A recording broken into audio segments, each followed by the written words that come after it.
Olá, amigos do canal Geomasa, como é que vocês estão? Tudo bem? Tudo tranquilo, meus amigos? Opa! Viemos para fazer aquela última aula da semana de acerto. Quando voltarmos a fazer as aulas, voltaremos àquele calendário que vocês já estão acostumados.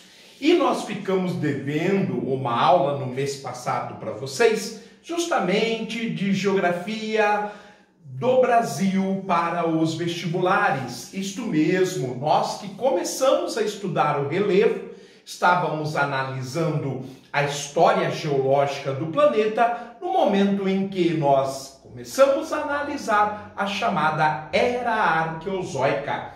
Este que é o terceiro programa da Era Arqueozoica. Mas antes, por favor, não se esqueçam de se inscrever no canal, de deixar o seu like, um comentário e de compartilhar este vídeo nas redes sociais. Se quiser nos ajudar, temos tanto o Apoia-se quanto o botão Seja Membro a partir de R$ 2,99. Muito obrigado, tudo isso ajuda o canal a crescer. Bom, meus amigos, então vamos para o terceiro capítulo da nossa Era Arqueozoica.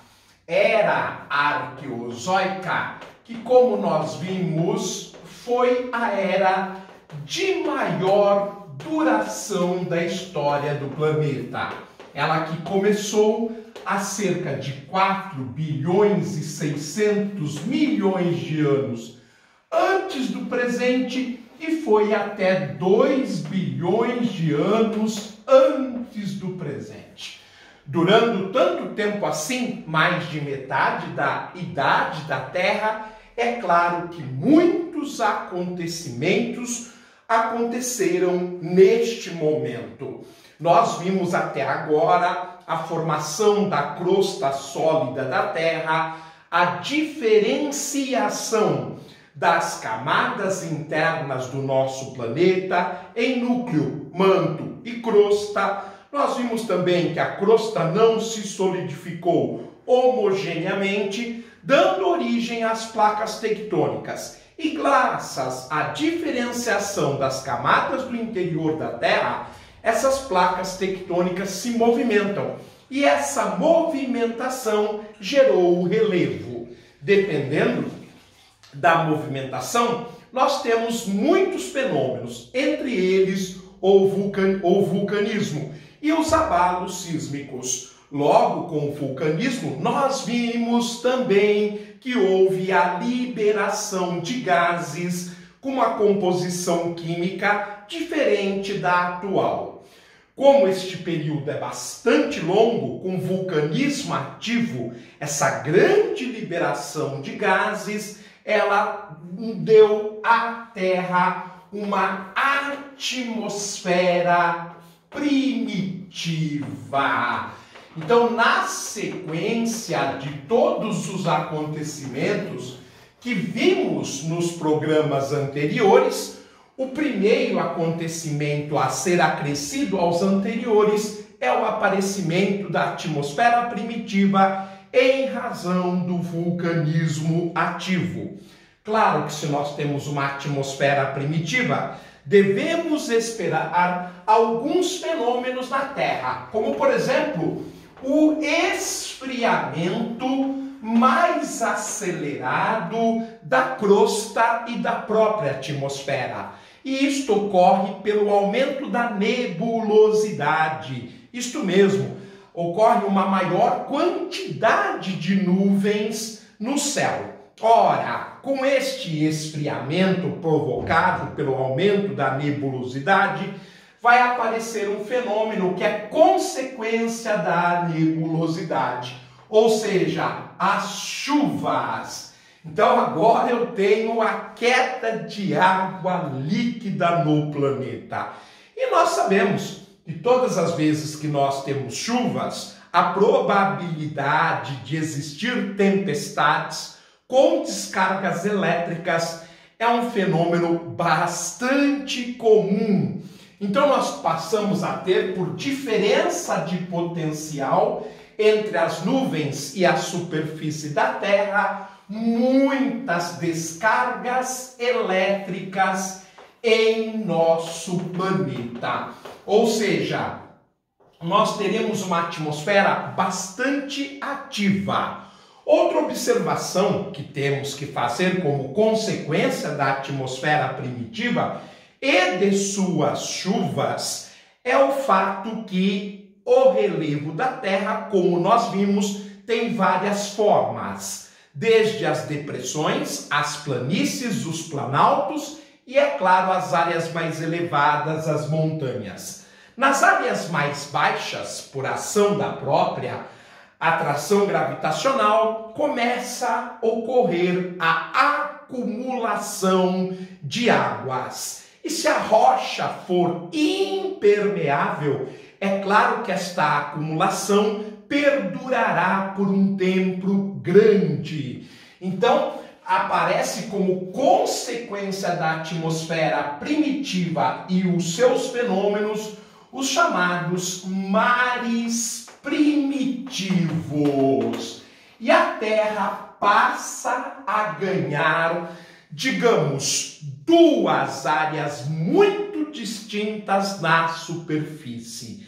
Aquelas cobertas por água, que nós chamaremos de oceanos e mares, e aquelas que são emersas, que não são cobertas por água, que são, evidentemente, as terras continentais, os continentes. Então a Terra passa a possuir, como consequência da atmosfera primitiva e dos mares primitivos, continentes e mares, com uma conformação muito diferente dos atuais, mas que mostra a tendência, o caminho que este planeta iria seguir. Ou seja, na superfície, um convívio harmônico muito importante entre águas e terras.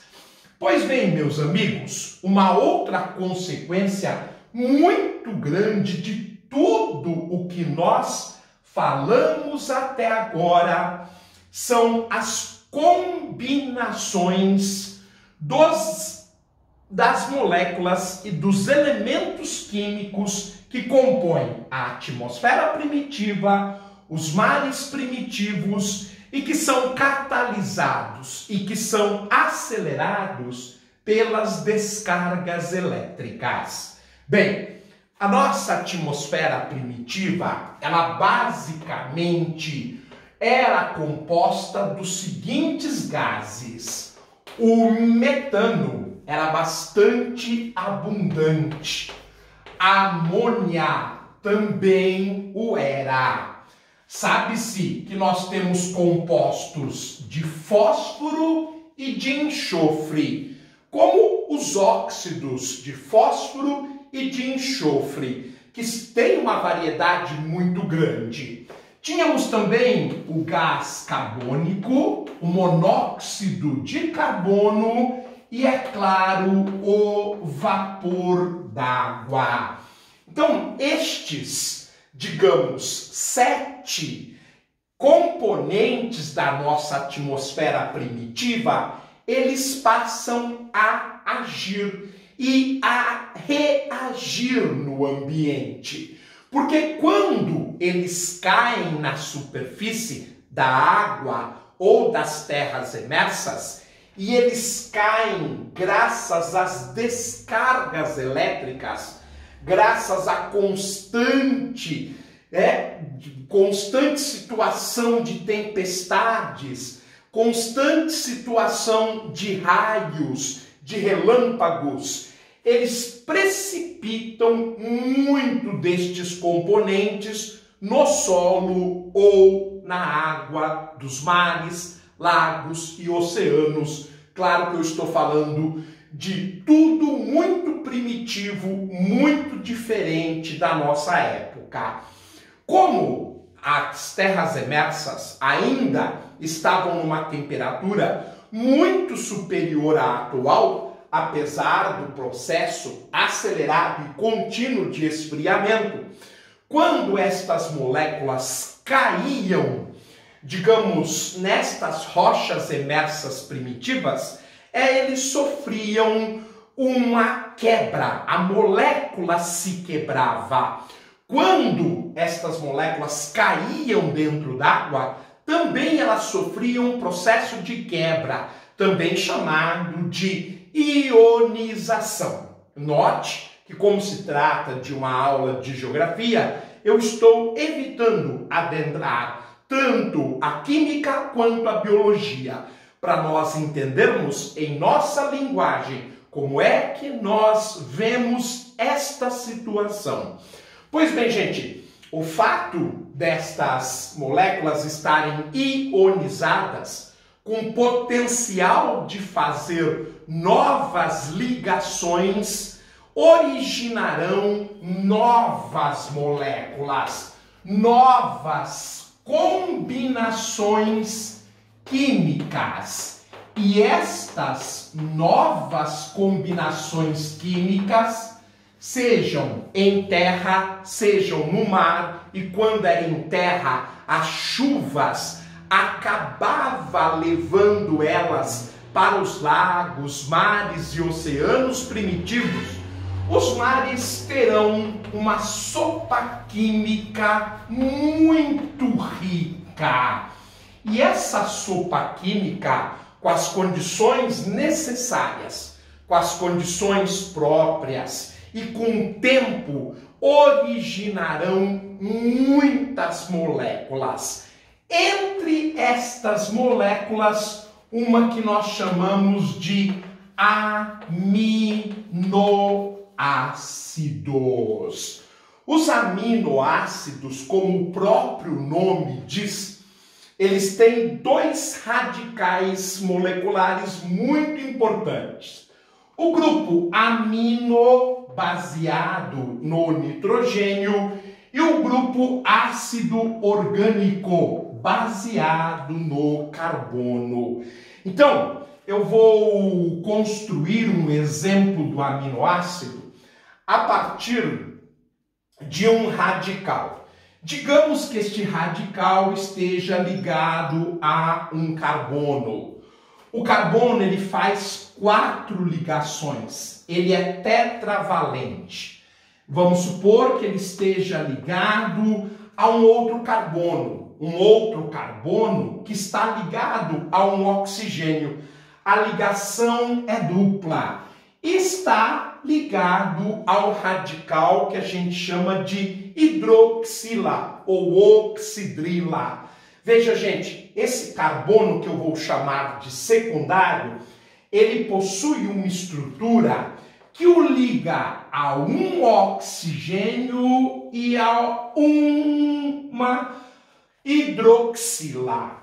Ora, meus amigos, a pergunta é: isto é possível se formar nos mares primitivos? Claro que sim.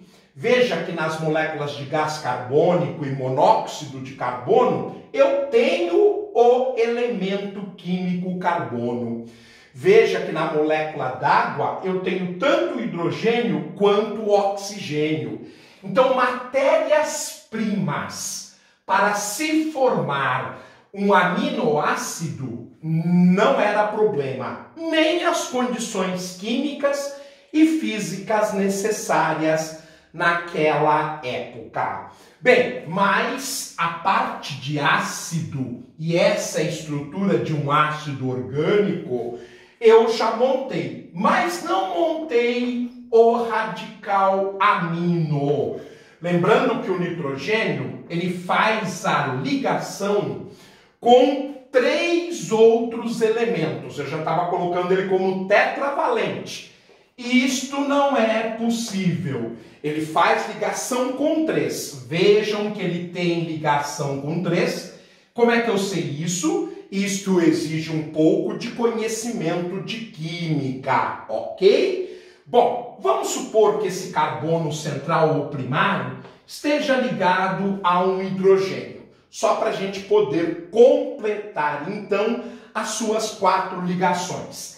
Esse radical, ele pode variar significativamente, desde que seja composto pelos elementos químicos que estão aqui na lousa.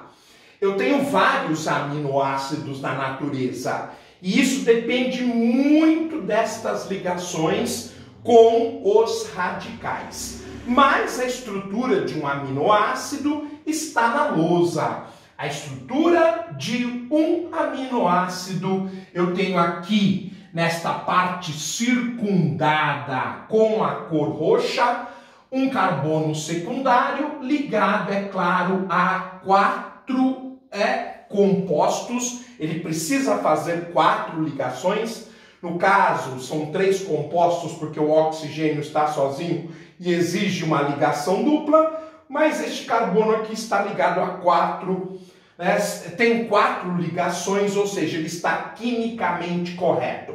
O mesmo falando do outro lado, do lado esquerdo, onde eu circundei em laranja o chamado radical amino. Então, quando você vê uma molécula com esta estrutura, eu tenho um aminoácido. E nós fomos contando para vocês o que levou as reações químicas diversas a dar origem no nosso planeta aos aminoácidos.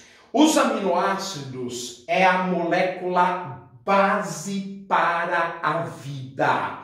Eu hoje vou parar por aqui, mas nós já concluímos a base química da vida. E este será o nosso próximo programa, onde nós vamos então ampliar essa história da base química da vida. Lembre-se que tudo não vem do nada. Há toda uma história, há toda uma evolução, um desenvolvimento. Claro que ela não ocorre em qualquer lugar do universo, por isso a vida é rara aparentemente no universo, porque evidentemente as condições físicas e químicas para darem origem neste tipo de molécula não são muito comuns. Mas, prometendo então que na próxima aula nós vamos desenvolver a história dos aminoácidos e a base química da vida, ficamos por aqui. Espero que este programa tenha ajudado vocês a compreenderem um pouco mais sobre o nosso planeta e, é claro, sobre a era arqueozoica. Um forte abraço, fiquem bem, tudo de bom e eu os verei em breve.